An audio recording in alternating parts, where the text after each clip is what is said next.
қазіргі мына пісіп тұрған жемістерінің жылу үшін кішкене күш жұмсау қажет. Тартып осылай жылынады. Пісіп тұрған жемістердің өзі кішкене ауырлықпен жылынады. Бұл ешқандай желден төгіліп қалмайды. Және де піскен кезде жерге төгіліп қалмайды. Өте тамаша сорт, сондай тамаша сорттардың бірі. Мына кезекті сорты өте ерекше өрік сорттарының бірі. Бүгін бізде мына жемісі ірі менде жеміс ағашы бар. Өрік сорты, екі түрлі сорт. Соның бірін сіздерге көрсетемін. Бұл жердегі ерекшелігі, қандай қарасаңыздар, жемістері өте ірі. Мынау енді биыл бұл жерде бұл жеміс ағашында жеміс өте көп болды. Сондықтан да қатты ірі емес, өткен жылғыдай ірі емес. Соған қарамастан мынау ірілігі кез келген өріктен, бұл осы түрінің өзі кез келген өріктен ірі.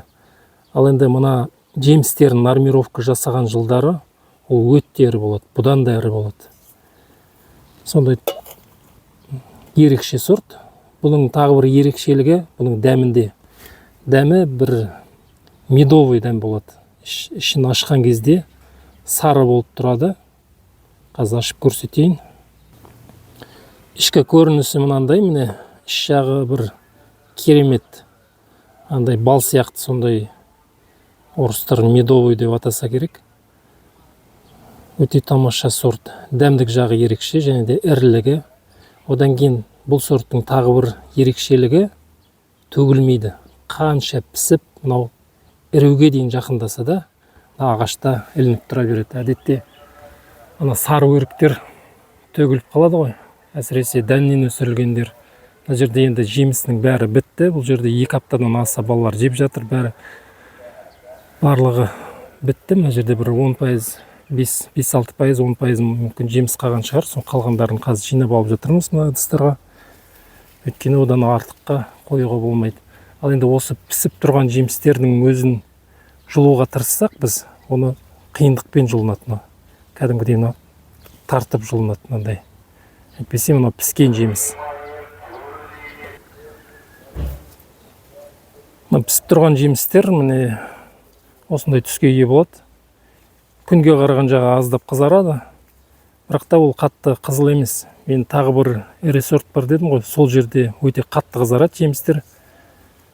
Мына жерде кішкене сарыға жақын, бірақ қызғылт осындай бір жағы аздап қызарады. Әлгінде айтқан екінші сортпен салыстырғанда мынау сарыға жақын, бірақ та өте ірі. Ірілік жағы өте тамаша. Ірі салат, және де өте көп салат жемісті. Өте көп салатын соншалық, мынандай бұтақтар жерге қарай майысып кетеді. 3 метрлік жоғары кеткен бұтақтар мына жерге дейін майысып, жерге тиіп жатады.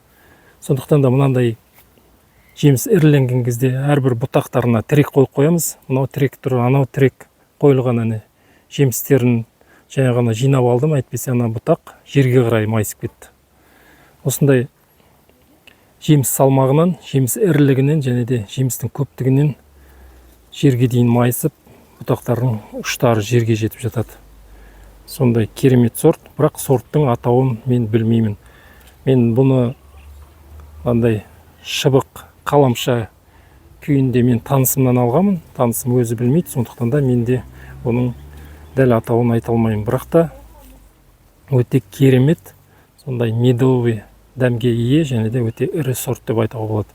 Бұны енді өзім телгемін. Мына жеміс ағашы бір ғана шыбық кішкентай кезінде осы жерге телген болатынмын. Бұл енді 10 жыл бұрын жасалған нәрсе. Осылай қазіргі күнде бұның жеміс беріп тұрғанына шамамен 6 жылдай болды. Сондай тамаша өрік ағашы. Бұл жерде азғана қалған жемістері. Бұл жері міне әлгінде айтқандай жемістері салбырап төменге қарай кетіп қалады бұтақтар. Бұл жерде келесі жеміс ағашының бұтағына тіреліп ұстап қалғандары бар міне.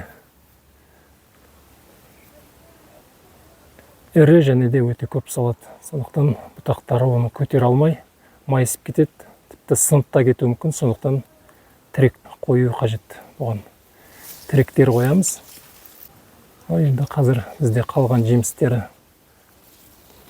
Мына пісіп жетілген жемістердің төгілмеуі, ол енді жеміс ағашының өте жақсы қасиеттерінің бірі. Өйткені мынау піскен кезде кез келген өрікті қарасаңыздар жерге төгіліп жатады. Ал енді мына жерде бірде-бір жерде төгілген өрік көрмейміз. Қанша піссе де, қанша іріуге жақындаса да бұл ағашта тұра береді. Қазіргі мына пісіп тұрған жемістерінің жылу үшін кішкене күш жұмсау қажет. Тартып осылай жылынады. Пісіп тұрған жемістердің өзі кішкене ауырлықпен жылынады. Бұл ешқандай желден төгіліп қалмайды. Және де піскен кезде жерге төгіліп қалмайды. Өте тамаша сорт, сондай тамаша сорттардың бірі. Соған қоса бұл сорт өте қатты өсіп кетпейді. Әдетте өрік ағаштары қатты биікке кетеді ғой. Мына екі сорт салыстыратын болсақ, мынау Курага сорты бізде жасы екеуі шамамен бірдей жаста, мүмкін мынау бір жас кеш шығар. Бірақ та мынау бізде өте ірі ағаш пішініне қарайтын болсақ, ал енді мынаның өсу күші анаған қарағанда біраз бәсең. Сондықтан бұлардың осы сортты отырғызған кезде бір-біріне жақынырек отырғызуға болады, және де аз көлемге көбірек жеміс отырғызуға болады. Және де мына пішін берілген. Бұл жерде өзім жыл сайын кесу жұмыстарын жасаймын. Бұл жерде де кез келген жеміс жерде тұрып теріп алынады. Саты қолданбастан. Сыртқа қараған мына бұтақтары кішкене ғана төмен адам бойынан ұстап төменге қарай майыстырылады, және қолмен теріп алынады кез келген бұтағы. Мен кез келген жеміс ағашына сондай пішін беруге тырысамын. Саты қолданбай жерден теріп алатындай мүмкіндікте болған дұрыс. Қанша биік өсетін жеміс ағаштары болса да, жыл сайынғы күтудің нәтижесінде сол нәрсеге қол жеткізуге болады. Осындай міне қалған жемістердің бәрін жинап аламыз.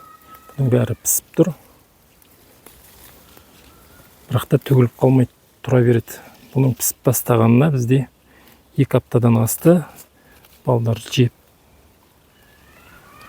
көбін жеп болды. Енді қалған енді сақтауға, немесе басқа нәрселерге, бұны қысқа сақтауға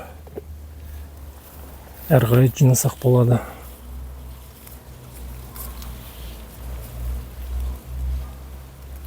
Осындай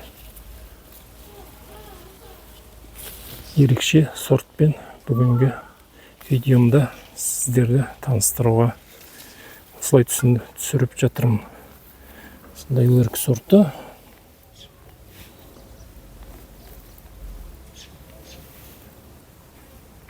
Осындай тамаша сорттардың бірі. Арнаға жазылып лайк батырмасын басып қойыңыздар. Келесі эфирде кездескенше.